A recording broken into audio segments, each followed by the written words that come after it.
Assalamualaikum, what is up guys? Welcome back to Yusa Simbang Kari. Sembang remontada bagai apa semua untuk dadak Real Madrid. Satu benda yang paling obvious aku rasa, the main reason tak dapat remontada sebab dak remontada yang 15 dapat. Budak yang menjadi punca remontada, kita boleh argue, diorang hantar ke MU. And MU yang buat tada untuk diorang 5-4 aggregate 7-6. Moment of silence untuk siapa yang tak tengok game ni. Aku cakap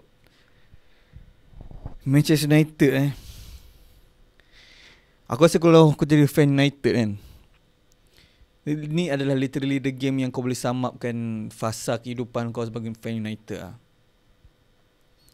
Macam mana kau boleh up 2-0, kau boleh up 2-0 against Lyon, kau boleh kena titik 4 biji 4-2, and then kau boleh comeback 5-4 mat.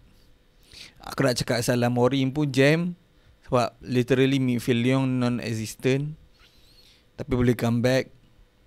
Fofana masuk change the game, MU tak boleh handle, kena comeback balik 3 biji. Shout out ke MU, tapi adakah layak di shout out sebab the fact that dia boleh concede 4 biji lepas score 2? Aku pun tak faham siap. Banyak gila talking points. Game ni mengingatkan aku apa? Aku rasa diorang akan menang the Europa tu. Serius aku cakap kan. And sebab apa? Sebab game ni literally mengingatkan aku game Coventry aku tahu. Yang mana the fact that dia boleh menang FA Cup. Dia tidak unexpected lah. Sebab aku tu sembang pasal unexpected, siapa expect dia menang FA Cup lah season. And sebab dia boleh pull this off, aku tak sempat expect dia boleh menang Europa pun. Sebab apa yang aku tak silap, kedua orang Athletic Club, Bodo Glimt dengan Spurs kan. Spurs being Spurs, kebarangkalian tinggi untuk tak dapat lah.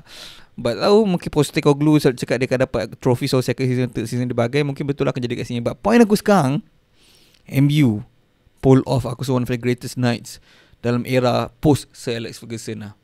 Kalau diorang go on to win. Tapi kalau tak go on to win pun, the fact that kau boleh saksikan 9 biji gol, aku rasa experience aku takkan dapat lah. Lagi-lagi dengan cara 9 biji 2-0, 4-2, and the fact that icing on the cake and dorang top of that result. Tahu tak siapa?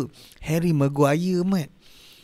The fact that berapa banyak dah ada MU criticize Mamat ni daripada zaman dia masuk sampailah dia tak dia the main guy, dia tak ada kepercayaan, dapat balik kepercayaan oleh manager dan tak dapat balik, manager tak dapat balik. And the fact that he is that guy yang lift off benda ni, memang literally sum up Manchester United aku boleh cakap dengan kau. So shout out kat Maguire sebab dia punya satu benda aku boleh cakap pasal Maguire ni, dia punya mental resilient kan, memang tak relax. Satu benda yang aku rasa macam pasal Maguire yang kau akan rasa this guy, kau kena put respect kat nama dia. The fact that dia selalu turn up. Dah bukan first time tu Mamat ni turn up. Cuba kau fikir logik. Kau rasa ni first time? Ni bukan first time Mamat ni turn up. Serius kan? Aduh nak cakap apa lagi. Ruben Amorim, persoalan terbesar kepala otak aku, adakah he is this that guy. Aku tahu aku still akan bagi dia season, tapi next season untuk dia. Tapi aku still fikir macam, adakah macam Mamat ni betul-betul sesuai untuk this manager team, this culture of the club di mana diorang sekarang, ataupun dia literally masuk pada managerial career yang suicide. But game ni aku tak nafikan banyak benda kau boleh target manager, especially bila aku sendiri tak. Bagi aku macam contoh bila dia sub Ugarte, aku macam yo, aku rasa dia buat kesilapan lah siap. Tapi ni turn out to be masterclass. Casemiro dibiarkan atas padang and literally influence the game pada kemenangan. Assist after assist. Tak expect tu. Literally siap, tak expect. Casemiro, aku rasa kita punya dia punya apa orang panggil redemption arc since kejatuhan dia tu, dia aku tak tahu lah, mungkin orang argue sebab dia nak cuba untuk dapat kontrak baru ke apa. Tapi last season nampak gaya mindset dia macam dia nak caw, tapi sekarang nampak macam performance dia macam dia nak cuba dapatkan kontrak baru pula. Aku pun jam. Aku rasa dah MT yang penting dapat kemenangan lah. Tapi long term, adakah kau rasa he's that guy yang kau nak tengok lagi kat midfield? Satu player yang aku rasa, guys, put respect dekat nama dia tu. Aku rasa kita kena stop criticize Mamat ni. Sebab setiap kali kalau dia tak perform yang aku nak sebut ni, aku rasa kita tak boleh salahkan dia kalau dia tak perform. Walaupun dia tak perform, dia salah tak. So apa yang dia dah buat untuk kelab ni, setiap kali kelab ni almost nak meninggal lah. Aku boleh simplify macam tu. Dia yang angkut belakang dia team ni and bawa, and dia yang buatkan tim ni still boleh hidup bernafas sampai sekarang. Bruno Fernandes. Ni aku sembang tak Aku bukan sembang out of nothing tau. Sebab aku buka kat sini ni one of the worst season dalam sejarah. Kalau kita buka Bruno, aku tak pasti, aku nak check. Bruno stats season ni sahaja, okay, Europa League 5 gol 3 assist, Premier League 8 gol 9 assist, League Cup 2 goals and 2 assist, Community Shield 1 assist. So kalau kita combine satu season ni all competition 1, 3, 9, 12, 15 assist. Bruno Fernandes ni 15 assist gol, 5, 8, 13, 15 gol, 15 assist all competition, 30 goal contribution, mat. 30 goal contribution. Ni kau bayangkan kalau dia tak ada apa jadi dah kat United. Tu tak masuk dia score goal. Kalau dia score volley tinggi gila tu yang kena tiang, aku rasa tu literally goal for the season tu. Dia mengingatkan vibe Robin van Persie kau tahu tak? Tak tu, sayang gila.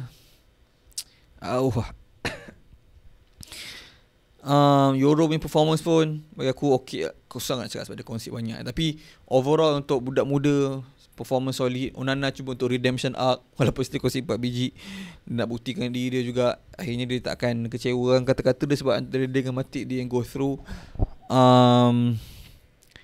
And then siapa lagi aku rasa Dalot super performance. Aku rasa the best performance so far season ni aku tengok pada Dalot yang paling convincing aku rasa. Score juga. Dorgu aku tak ada no comment sebab dia memang muda guys. Debut season, masuk tengah season. As performance macam ni pun reda okay lah, better than Shaw tu. Lepas Shaw masuk aku jam siap. Tapi aku faham sebab dia mungkin tak fully fit lah. And attacking wise yang interesting lah aku rasa. Sebab macam the amount of times aku rasa kita dapat Garnacho dapat chance yang finishing product ni memang orang semua akan rasa the jam lah. Tapi macam the fact that Garnacho contribute throughout the game tu solid. Cuma point aku cuba buat adalah macam aku rasa certain times yang aku rasa chance tu memang clear tapi dia tak dapat finish. Okay, mungkin sebab dia lack of experience and dia bukan pure striker untuk dia finish every single chance. But ada beberapa points yang aku rasa dia boleh put it on the plate, bagi chance tu dekat pure striker which is Højlund. Tapi kita tak dapat nampak benda tu. Aku tahu dorang kenapa dorang dua macam tak ada misunderstanding. Tapi in terms of Højlund punya side, aku rasa macam solid je sebab dia pula banyak bagi chance dekat si Garnacho. Yang tu aku tak tahu, aku tak ada komen banyak. But itu akan benda aku terkilan. And last aku rasa last kita sembang lah is pasal United ni apa tau.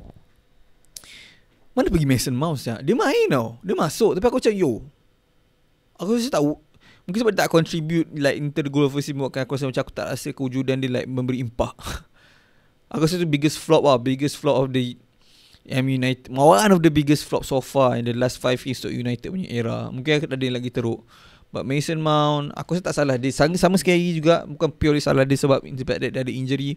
Bagi aku bukan senang untuk kau comeback lah. Itu kau kena be fair juga bagi aku. But yeah, sejauh mana dia boleh pergi, we'll see. Aku rasa bodoh tak akan pergi jauh. Spurs dia akan stop dia orang aku rasa.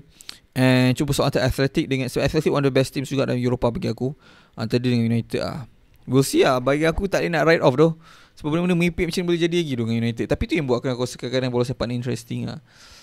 Sebab cuba fikir logik macam ni lah. Macam aku nak dapat this type of experience tu as a fan.